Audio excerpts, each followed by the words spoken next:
Welcome back everyone. Next topic is citizenship. Citizenship is still relevant for exam perspective क्योंकि NRC का आपने सुना ही होगा. NRC that is national register of citizens, जिसकी वजह से असम में बहुत ही ज़्यादा प्रोटेस्ट हुए थे. और ये जो NRC है वो सिटीजनशिप अमेंडमेंट एक्ट 2019 के साथ भी रिलेटेड है. और इस चीज़ से रिलेटेड अभी तक टिल नाउ कोई डेफिनेट सोल्यूशन नहीं आया है. तो इसलिए सिटीजनशिप अभी भी बहुत ज़्यादा इम्पॉर्टेंट टॉपिक है. तो अगर हम इंडियन सिटीजनशिप की बात करें तो इसको मेंशन करा गया है article 5 to 11 under part second. अब ये जो आर्टिकल 5 to 11 है ये सिर्फ उन पर्सन्स को आइडेंटिफाई करते हैं जो कि कॉन्स्टिट्यूशन की कमेंसमेंट के टाइम, कॉन्स्टिट्यूशन के लागू होने के टाइम इंडिया के सिटीजन्स बन गए. मतलब कि उसके बाद जब कॉन्स्टिट्यूशन हमारा इंडिया का लागू हो गया उसके बाद अगर किसी पर्सन को इंडिया का सिटीजन बनना है तो उसकी सोल रिस्पॉन्सिबिलिटी पार्लियामेंट के पास होगी. तो ये जो आर्टिकल है 5 to 11 ये सिर्फ और सिर्फ उन पर्सन्स को ही आइडेंटिफाई करते हैं और इस कॉन्सेप्ट को ब्रिटिश कॉन्स्टिट्यूशन से ड्राइव करा गया है. अब अगर हम सिटीजनशिप कॉन्सेप्ट देखें तो इसका मतलब है कि किसी कंट्री के सिटीजन्स को एक लीगल राइट मिल जाना और कोई प्रिविलेज मिल जाना. लीगल राइट जो होते हैं या फिर सिंपल जो राइट हैं वो 3 टाइप के हो सकते हैं, civil, political and economic. Okay, मैंने यहाँ पर इकोनॉमिक नहीं लिखा हुआ है, बट जो लीगल राइट्स होंगे वो 3 टाइप के हो सकते हैं, civil, political and economic. Civil rights वो राइट्स होंगे जिसकी वजह से सिटीजन्स की सोशल लाइफ इंप्रूव होगी और उनकी जो बेसिक नीड्स होंगी वो फुलफिल हो पाएंगी. ऐसे कौन से राइट्स होते हैं, जैसे कि राइट टू लाइफ है, लिबर्टी का राइट, इक्वालिटी का राइट. इन राइट्स की वजह से अगर सिटीजन्स की सोशल लाइफ, उनकी लाइफ सिविलाइज्ड हो रही है तो उन राइट्स को हम बोलते हैं सिविल राइट्स. और अगर हम पॉलिटिकल राइट्स को देखें तो पॉलिटिकल राइट्स ऐसे राइट्स होते हैं जिसकी वजह से उस कंट्री के सिटीजन्स पॉलिटिकल प्रोसेस में पार्टिसिपेट कर सकते हैं. मतलब कि जो पॉलिटिकल राइट्स हैं वो इलेक्टोरल प्रोसेस से रिलेटेड है. और ऐसे ही आते हैं इकोनॉमिक्स राइट्स. इकोनॉमिक राइट का मतलब है कि जो कंट्री के सिटीजन्स हैं उनके पास इकोनॉमिक सिक्योरिटी है. इकोनॉमिक राइट्स की वजह से सिटीजन्स के पास इकोनॉमिक सिक्योरिटी आती है. और अगर कंट्री के सिटीजन्स के पास इकोनॉमिक सिक्योरिटी है, उनके पास प्रॉपर शेल्टर है, मेडिकल ट्रीटमेंट है, फूड की अवेलेबिलिटी है, तो उसके बाद ही तो सिविल और पॉलिटिकल राइट्स को एंजॉय कर पाएंगे ना. ऐसा तो नहीं है कि किसी को राइट टू लाइफ दे दिया बट उनके पास इकोनॉमिक सिक्योरिटी है नहीं, फूड की अवेलेबिलिटी है नहीं, तो क्या वो इस right to life, liberty, equality को एंजॉय कर पाएंगे? नहीं. तो सबसे ज़्यादा इम्पोर्टेंट क्या रहता है? इकोनॉमिक राइट, जिसकी वजह से उनके पास इकोनॉमिक सिक्योरिटी आती है. और ऐसे ही सिटीजनशिप की वजह से सिटीजन्स को प्रिविलेज मिलती हैं. प्रिविलेज का मतलब क्या है कि ये जो कुछ राइट्स होंगे वो सिर्फ और सिर्फ उस कंट्री के सिटीजन्स के पास ही होंगे, वो आउटसाइडर्स को नहीं मिलेंगे. अब ये आउटसाइडर्स कौन है? ये आउटसाइडर्स है एलियंस. किसी भी आज की जो मॉडर्न स्टेट है उसमें पर्सन्स को ना 2 टाइप में डिवाइड कर देते हैं, सिटीजन्स और एलियंस में. सिटीजन्स वो लोग होते हैं जिनके पास, अगर हम इंडियन पर्सपेक्टिव की बात करें तो इंडियंस के जो इंडियन सिटीजन्स हैं उनके पास ये जो स्पेशल राइट्स होंगे, उनके पास ये स्पेशल राइट्स होंगे और वो इंडियन स्टेट के साथ ही लॉयल्टी शो करेंगे, वो किसी और कंट्री के साथ लॉयल्टी शो नहीं करेंगे. और दूसरे पर्सन्स होते हैं एलियंस. एलियंस ऐसे लोग होते हैं जिनके पास ये सारे के सारे जो पॉलिटिकल, इकोनॉमिक और सिविल राइट्स, इनको ऐसे कोई भी राइट्स नहीं मिलते. तो इसी की वजह से ही ये जो सिविल और पॉलिटिकल राइट्स को एंजॉय भी नहीं कर पाते. अभी जो एलियंस हैं इनको भी फर्दर 2 टाइप में डिवाइड करा गया है, फ्रेंडली एलियन और एनिमी एलियन. फ्रेंडली एलियन ऐसे एलियन होंगे जिनके पास जो इंडिया है, अगर हम इंडियन पर्सपेक्टिव से देखें तो इंडिया के कुछ कॉर्डियल रिलेशनशिप हैं. मतलब ना तो उनके पास उनके साथ, उन कंट्रीज के साथ इंडिया की कोई प्रॉब्लम है एज सच, और ना ही उनके साथ कोई बहुत ही ज़्यादा अच्छे रिलेशन है, बस कोई कॉर्डियल रिलेशनशिप है उनके पास फॉरेन पॉलिसी से रिलेटेड. और अगर हम एनिमी एलियन से की बात करें तो एनिमी एलियंस वो होंगे, वो सिटीजन्स होंगे, वो लोग होंगे जिनकी कंट्री के साथ इंडिया वॉर पर होगा. तो इन एलियंस को ये ऐसे कोई भी राइट्स नहीं मिलेंगे. हम अगर इंडियन सिटीजन्स की बात करें तो हम इंडियन सिटीजन्स को ही सिर्फ ये राइट्स मिले हुए हैं, जैसे कि आर्टिकल 15 है कि किसी के साथ भी कोई डिस्क्रिमिनेशन नहीं होगा on the basis of religion, race, caste, sex और प्लेस ऑफ बर्थ। और जो आर्टिकल 16 है वो अपॉर्चुनिटी से रिलेटेड है, इक्वालिटी ऑफ अपॉर्चुनिटी। ये चीज़ हमने प्रियम्बल में भी देखी थी कि इक्वालिटी ऑफ स्टेटस और अपॉर्चुनिटी प्रियम्बल में भी बताई गई है। ऐसे ही आर्टिकल 19, 29, 30 ये दोनों, ये सारे के सारे राइट्स भी जो हैं, ये सारे के सिर्फ सारे जो राइट्स हैं ये सिर्फ इंडियन सिटीजन्स को ही मिलते हैं। पब्लिक ऑफिस होल्ड करने का राइट, वोटिंग राइट, ये एलियंस को नहीं मिलते हैं। अब सिटीजनशिप जो कॉन्सेप्ट है उसकी सबसे प्रॉपर और सॉलिड डेफिनेशन है कि सिटीजनशिप एक बाई डायरेक्शनल रिलेशनशिप है बिटवीन स्टेट एंड इंडिविजुअल। इस चीज़ को हम कैसे समझ सकते हैं कि एक साइड पर है स्टेट और दूसरी साइड पर है एक इंडिविजुअल पर्सन या फिर उस कंट्री का सिटीजन।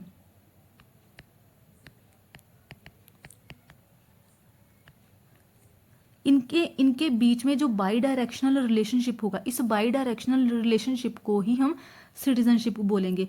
इसका मतलब क्या है, स्टेट इन सिटीजन्स को कुछ राइट्स देगी, इन राइट्स की वजह से इन सिटीजन्स के पास कुछ प्रिविलेजेस होंगी, और क्योंकि ये स्टेट अब इन सिटीजन्स को कुछ राइट्स दे रही हैं जिसकी वजह से उनकी लाइफ इम्प्रूव हो रही है, तो ये जो सिटीजन्स हैं स्टेट के लिए लॉयल्टी शो करेंगे, उसको एलिजियंस शो करेंगे।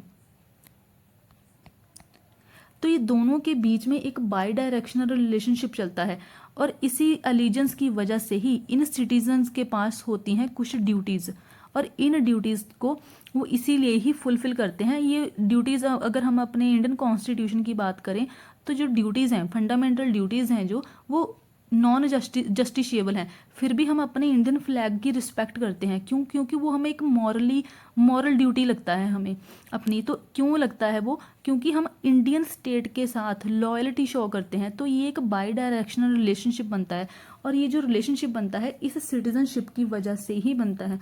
अब हमारा आता है कि जो इंडियंस, अगर ये जो सिटीजनशिप है, सिटीजनशिप 3 प्रिंसिपल्स पर बेस्ड है। किसी भी कंट्री की अगर सिटीजनशिप को देखना है तो उसके 3 प्रिंसिपल्स होते हैं। पहला है जस सोली, देन उसके बाद है जस सैंग्विनिस, एंड थर्ड है सिंगल सिटीजनशिप। जस सोली का मतलब है कि किसी कंट्री के लोगों को सिटीजनशिप मिलना क्योंकि उस कंट्री में उनका बर्थ हुआ है, मतलब कि प्लेस ऑफ बर्थ के बेसिस पर अगर सिटीजनशिप मिल रही है तो उसको बोलेंगे हम जस सोली। जस सैंग्विनिस क्या है कि कंट्री के जो लोग हैं उनको सिटीजनशिप मिलना ब्लड टाइज के बेसिस पर, मतलब कि ये जो चीज़ है वो डिसेंट से रिलेटेड है। मतलब कि जो कोई पर्सन जो है वो फॉरेन में रह रहा है लेकिन उसके पेरेंट्स जो थे या फिर ग्रैंड पेरेंट्स जो थे वो इंडिया में बॉर्न थे, तो ये ब्लड रिलेशनशिप है। लेकिन मोतीलाल नेहरू कमेटी जो 1928 थी, उन्होंने जस सोली के कॉन्सेप्ट को ही फेवर करा था और जस सैंग्विनिस को उन्होंने रिजेक्ट कर दिया था, और इस कॉन्सेप्ट को ही कॉन्स्टिट्यूएंट असेंबली ने भी रिजेक्ट कर दिया था। अब अगर हम अपने इंडियन कॉन्स्टिट्यूशन की बात करें तो यहाँ पर है सिंगल सिटीजनशिप है, और जस सोली का कॉन्सेप्ट है हमें बाय बर्थ ही सिटीजनशिप मिल जाती है। दो और भी बहुत सारे वे हैं जिससे सिटीजनशिप अक्वायर कर सकते हैं, लेकिन जो प्रोमिनेंटली हमें यहाँ पर सिटीजनशिप मिलती है वो मिलती है जस सोली और सिंगल सिटीजनशिप। हम अमेरिका के जैसे, अमेरिका में क्या है, डुअल सिटीजनशिप है। वहाँ पर स्टेट्स की डिफरेंट, हर एक स्टेट की जो सिटीजनशिप होगी वो डिफरेंट होगी, और जो फेडरल सिटीजनशिप होगी वो एक अलग सिटीजनशिप होगी। लेकिन हमारे इंडिया के लिए स्टेट्स और ओवरऑल इंडियन के लिए सेम ही सिंगल सिटीजनशिप है।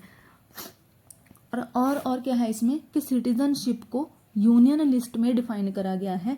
इसका मतलब क्या है कि पार्लियामेंट के पास ही एक्सक्लूसिव ज्यूरिसडिक्शन है सिटीजनशिप से रिलेटेड लॉ बनाने की। स्टेट लेजिस्लेचर का इसमें कोई भी रोल नहीं है। अगर 26 जैन 1950 के बाद कोई भी लॉ बनाने हैं सिटीजनशिप से रिलेटेड तो वो सोल रिस्पॉन्सिबिलिटी होगी पार्लियामेंट की, और स्टेट लेजिस्लेचर का, किसी भी स्टेट का या यूनियन टेरिटरी का उसमें कोई भी रोल नहीं होगा। अब अगर हम इसकी कॉन्स्टिट्यूशनल प्रोविजंस को देखें, हम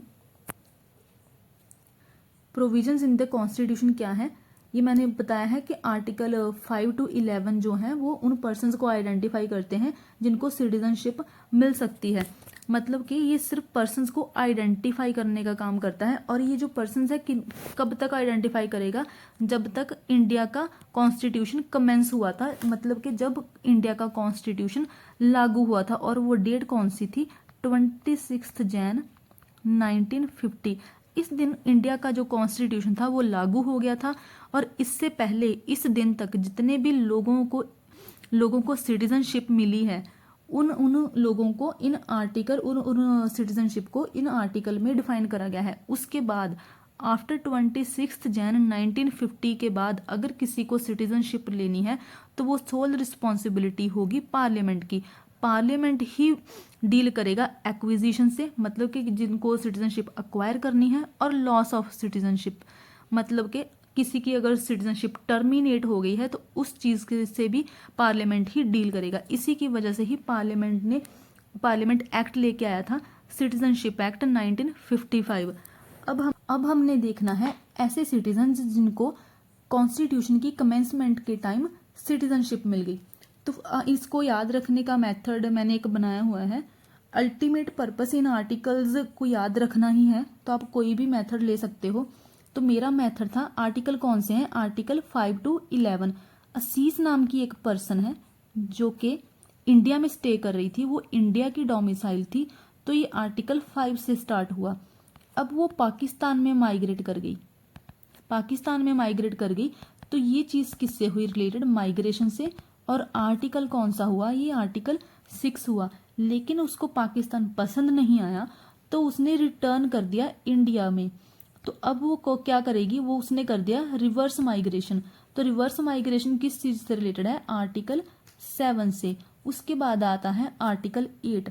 अब वो रिटर्न कर चुकी है इंडिया में, तो उसको एक और ज़्यादा इकोनॉमिक अपॉर्चुनिटी चाहिए, तो वो चली गई कनाडा में चली गई, तो वो क्या बन गई, एक ओवरसीज इंडियन बन गई। तो आर्टिकल जो 8 होगा वो ओवरसीज इंडियंस से डील करेगा।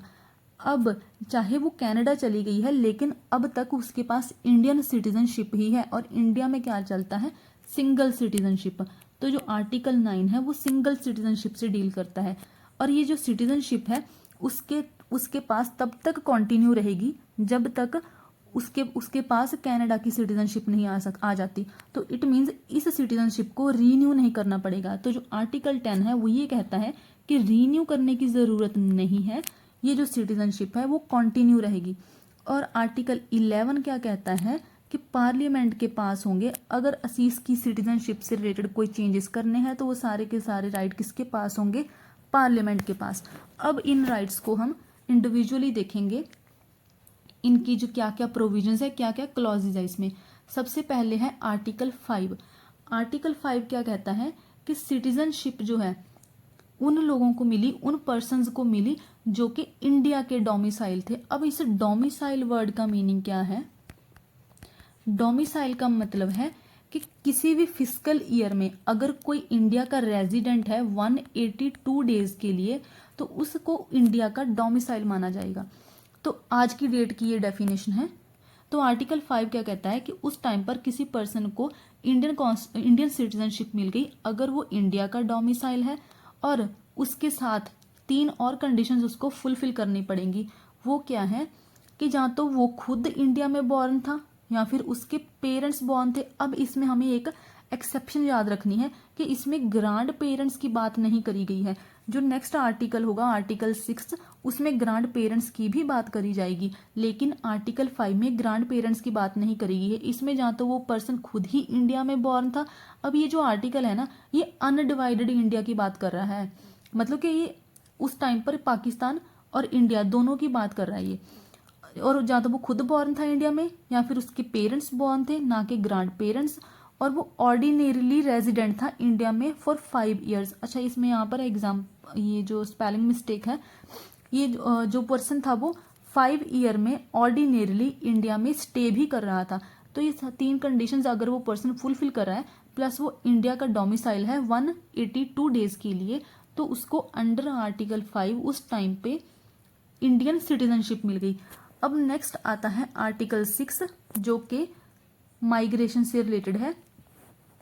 तो क्या करा, क्योंकि अभी ये जो आर्टिकल है ना, ये आर्टिकल 6, ये पार्टीशन का जो टाइम था ये उससे रिलेटेड है। पार्टीशन के टाइम पर क्या हो रहा था कि लोग इंडिया से पाकिस्तान मूव कर रहे थे और पाकिस्तान के लोग इंडिया में कुछ मूव कर रहे थे। तो जो लोग पाकिस्तान से इंडिया आ रहे थे ये उनकी माइग्रेशन से रिलेटेड है। अगर उनको इंडिया से उनको इंडियन सिटीजनशिप लेनी है तो उनको इंडियन सिटीजनशिप कैसे मिलेगी? अगर यहाँ तो वो पर्सन एक टाइम पर वो खुद इंडिया में बॉर्न था, उसके पेरेंट्स इंडियन बॉर्न थे, और या फिर उसके ग्रैंड पेरेंट्स भी अनडिवाइडेड इंडिया में बॉर्न थे। ये अनडिवाइडेड इंडिया की बात कर रहा है क्योंकि उस टाइम पर इंडिया अभी डिवाइड नहीं हुआ था, और जब पार्टीशन हुआ स्टार्ट उसके बाद जब माइग्रेशन हुई तो उन पर्सन के साथ जो सिटीजनशिप उनको मिलनी थी, ये आर्टिकल उससे डील करता है। अब ऐसे जो पर्सन थे उनको भी कुछ कंडीशंस फुलफिल करनी होगी। अगर तो वो जो लोग थे उन्होंने बिफोर 19 जुलाई 1948 को माइग्रेट करा, मतलब कि अगर जो पर्सन पाकिस्तान से इंडिया आ रहा था, अगर वो इंडिया 19 जुलाई 1948 से पहले आ गया तो उसको तो इंडियन सिटीजनशिप जो वो ऑटोमेटिकली मिल जाएगी, उसके लिए तो कोई दिक्कत नहीं है। लेकिन अगर कोई 19 जुलाई 1948 के दिन आया या फिर उसके बाद आया तो उसको इंडिया का रजिस्टर्ड सिटीजन बनना होगा। अब रजिस्टर्ड सिटीजन का मतलब है कि उसको एक एप्लीकेशन देनी होगी। अब एप्लीकेशन भी वो तभी दे पाएगा अगर वो 6 मंथ के लिए ऑर्डिनरीली इंडिया में अभी तक स्टे कर रहा है। मतलब कि 6 मंथ पहले वो इंडिया में जब वो पाकिस्तान से इंडिया माइग्रेट करके आया तो पहले वो 6 मंथ इंडिया में रहेगा। 6 मंथ रहने के बाद फिर वो एप्लीकेशन के लिए अप्लाई करेगा, तो उसके बाद वो एक रजिस्टर्ड सिटीजन बनेगा इंडिया का, अगर ये केस है आफ्टर 19 जुलाई 1948 का। Now next article is of reverse migration. Article 7 जो है वो रिवर्स माइग्रेशन से डील करता है। इसका मतलब कि मैंने ये इस एग्जाम्पल से समझ सकते हो कि जो असीस थी उसको पाकिस्तान पसंद नहीं आया, वो फिर से क्या वो इंडिया में आके वो रिटर्न कर गई। तो ये जो रिवर्स माइग्रेशन से डील करता है क्या कि मतलब पाकिस्तान में कोई पर्सन चली गई थी असीस, लेकिन अच्छा वो पाकिस्तान में माइग्रेट कब करी थी? आफ्टर 1 मार्च 1947। 1 मार्च 1947 के बाद वो पाकिस्तान चली गई थी, लेकिन फिर बाद में वो इंडिया को ही रिटर्न कर गई। इंडिया में सेटल होने के लिए वो इंडिया को ही रिटर्न कर गई। तो ऐसे पर्सन को जो सिटीजनशिप मिलेगी उसको भी रजिस्ट्रेशन के बेसिस पर ही सिटीजनशिप मिलेगी, मतलब कि उसको रजिस्टर्ड सिटीजन बनना होगा और उससे पहले भी उसको 6 मंथ के लिए इंडिया में स्टे करना होगा, ऑर्डिनरीली रिजाइड करना होगा उसको इंडिया में। ये डील करता है रिवर्स माइग्रेशन से, मतलब कि पहले पर्सन पाकिस्तान में चला गया था लेकिन बाद में वो इंडिया आ गया, और इसके लिए डेट कौन सी थी? 1 मार्च 1947। अब जो नेक्स्ट आर्टिकल 8 है वो है ओवरसीज इंडियंस से। ओवरसीज इंडियंस को भी अगर इंडियन सिटीजनशिप लेनी है तो उनको भी रजिस्ट्रेशन के थ्रू लेनी पड़ेगी, लेकिन इस केस में एक डिफरेंस है। ये जो आर्टिकल थे, ये जो सारे के सारे आर्टिकल थे, ये बिफोर कमेंसमेंट की बात कर रहे थे। अब ये जो आर्टिकल 8 है ये बिफोर की भी बात करता है और ये आफ्टर कमेंसमेंट की भी बात करता है, मतलब ये आफ्टर 26 जैन 1950 की भी बात करता है। अब ऐसा क्यों है? क्योंकि ऐसा तो नहीं है ना कि उसी टाइम पर ही ओवरसीज इंडियंस थे, अब भी तो ओवरसीज इंडियंस है ना, तो इसलिए ये जो आर्टिकल है वो अब भी कमेंसमेंट के बाद के लोगों के साथ भी डील करता है। अब ओवरसीज इंडियंस कौन से होंगे? ऐसे पर्सन्स, ऐसा इंसान जहाँ तो वो अनडिवाइडेड इंडिया में बॉर्न था, उसके पेरेंट्स बॉर्न थे या फिर ग्रैंड पेरेंट्स बॉर्न थे, लेकिन वो आउटसाइड इंडिया रिजाइड कर रहा है, मतलब कि यहाँ पर ब्लड लिंक है। वो उसके पेरेंट्स बॉर्न भी हो सकते थे, उसके ग्रैंड पेरेंट्स बॉर्न थे इंडिया में, या फिर वो पर्सन एक टाइम पर खुद भी बॉर्न था लेकिन वो फिर भी इंडिया के बाहर जाकर रह रहा है। तो ऐसे लोगों को हम बोलेंगे ओवरसीज इंडियंस। इनको रजिस्ट्रेशन के थ्रू ही सिटीजनशिप मिलेगी, और ये जो रजिस्ट्रेशन होगी इनको एक डिप्लोमेट या फिर इंडिया का जो कॉन्सुलर रिप्रेजेंटेटिव होगा, मतलब कि जैसे एम्बेसी की बात हो रही है यहाँ पर एम्बेसी की बात हो रही है कि कंट्रीज में, जिस कंट्री में मान लीजिए कि अगर कोई पर्सन कनाडा में रह रहा है तो कनाडा में एक इंडियन एम्बेसी होगी, वहाँ पर एक डिप्लोमेट होगा या फिर एक कॉन्सुलर रिप्रेजेंटेटिव होगा इंडिया का। तो उस पर्सन के पास इस कनाडा में जो एक ओवरसीज इंडियन रह रहा है उसको इस पर्सन के पास जाके रजिस्टर करवाना होगा कि हाँ वो इंडिया की सिटीजनशिप लेना चाहता है। तो ये था आर्टिकल 8। आर्टिकल 9 सिंपली ये कहता है कि किसी भी इंडियन के पास सिर्फ सिंगल सिटीजनशिप ही हो सकती है, इंडियंस के पास डुअल सिटीजनशिप का कॉन्सेप्ट नहीं आता है। और जो नेक्स्ट आर्टिकल है आर्टिकल, अच्छा ये जो आर्टिकल 9 है ना, किसी भी पर्सन के पास सिंगल सिटीजनशिप, ये जो सिटीजनशिप है तब तक रहेगी जब तक उसने वॉलंटरली किसी और कंट्री की सिटीजनशिप नहीं ले लिया है। मान लीजिए किसी ने अगर अमेरिका की सिटीजनशिप ले ली है तो ये सिंगल उसकी जो सिटीजनशिप थी ये ऑटोमेटिकली या वॉलंटरली मतलब कि उसने ख़त्म कर दी, उसने टर्मिनेट कर ली। और जो आर्टिकल 10 है वो क्या करता है, ये इंडियन सिटीजनशिप की रीन्यूअल की बात करता है। अगर हमें बाय बर्थ सिटीजनशिप मिल चुकी है तो क्या हमें लाइफ में कभी भी अपनी सिटीजनशिप को रीन्यू करवाना पड़ता है? नहीं, हमें इसके लिए कोई सर्टिफिकेट नहीं चाहिए होता। बार बार जाके किसी भी ऑफिस में हमें ये नहीं कहना पड़ता कि हमें अपना सिटीजनशिप का जो कार्ड है उसको रीन्यू करवाना है। मतलब कि एक बार जो हमें सिटीजनशिप मिल गई हमारी पूरी लाइफ वही कंटिन्यू रहेगी।